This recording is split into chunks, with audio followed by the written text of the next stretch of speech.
Post-Metcon gymnastic session pump out. Woo! Let's get swole and flexy. Trademark Ramwad, that's not my own saying. So you'll have a 6-minute timer. Said so. 6-minute timer, we've got an EMOM. So every minute on the minute for 6 minutes. If you can do muscle ups and have the space to do it, we're working on strict muscle ups. If you cannot do strict muscle ups, then you are going to work on parts of the muscle up. In really just 2 parts, so pulling and then dipping. If you have a pull-up bar, great. Strict chest to bar pull-ups. If you have chest to bar, making sure you don't arch to get that last pull. Keep that hollow position as you pull, hitting physically the bar to your chest, below your collarbones or above the nipples. So in that space. If you don't have a strict chest to bar, maybe you have one, do one and then finish with chin over the bar. That's the next option. Chin over the bar pull-up, same thing. Maintain a good hollow throughout the pull. If you don't have that, then we have toe-assisted pull-ups on a super stable surface underneath the pull-up bar. A lot of you know what I mean by that. That means stay on the tippy toes throughout the pull and make sure when you initiate pulling, you pull yourself back. You're pulling down on the pull-up bar and then come to here and then back through, staying on the tippy toes the whole time. 2 tippy toes is easier, 1 tippy toe is harder. Next option, if you don't have any of those, but you have rings or TRX at home, great. Let's get super inverted for those TRX or ring rows. So that means you're leaning back super far and you're pulling to the hips. Don't pull to the nips, pull to the hips. That'll get more lat engagement, that's what I want. Finally, if you don't have any of those things, I want a relatively heavy row.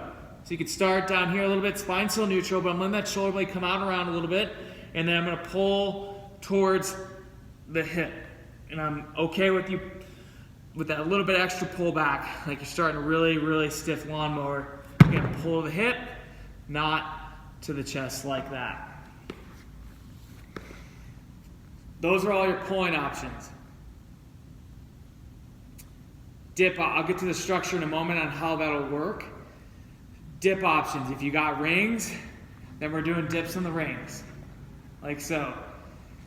Strict, no kipping. If you don't have strict ring dips, then I want toe assisted, just like on the pull-ups, rather than banded ring dips. We believe that generally that banded dips create bad habits. They allow people to do too much in bad positions as they dip.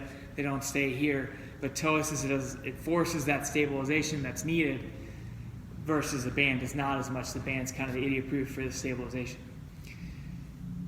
If you don't have rings or TRX to do that on, then we're going to do dips off a super stable surface. Getting your legs out in front, but still close to the surface. Shoulder blades pull back and down, and then you're going to dip to upper arm parallel to the ground if possible, and then back up. Please do not do dipping hip thrusts, okay? That's defeating the purpose. Stay in hip flexion the whole time. So stay bent or closed at the hip. I believe in it, if for whatever reason you can't do that, you don't have a box or bench to do that, then let's do good old-fashioned push-ups. Toes or knees are acceptable, of course. Elbows tight throughout the push-up too, similar to the dip. I believe that's all the options for dips, using my cheat. Oh, I mentioned kitchen counter dips. Get creative. So, if you're doing the muscle ups, here's how the structure will work. 30 seconds of strict muscle ups, 30 seconds of rest for those 6 rounds, that's 6 minutes. You may start with 3, 4, and then go to 2, 1, 1, 1. That's totally fine. You may do 1 the whole time. Maybe you get 1, 1 in the beginning, and then you can't get any more. Switch to the chest to bar, and the dips scale option. If you don't have strict muscle ups, no problem. We'll get there. We got to work on it. For the pulling and pushing, so for the pull-ups or the ring rows or the inverted or the bent over row, you'll do 20 seconds of work for that. And then you'll do 20 seconds of work on dips, and then you'll rest for 20 seconds.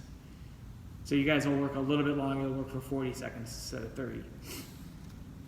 For those of you doing the one arm weighted row, do all 20 seconds on one arm, one round, and then do all 20 seconds on the other arm the next round. Too hard to switch 10 seconds one side, 10 seconds the other. It's just not worth it. Hopefully that makes sense. If you have any questions, please post in the Sugar Watt app.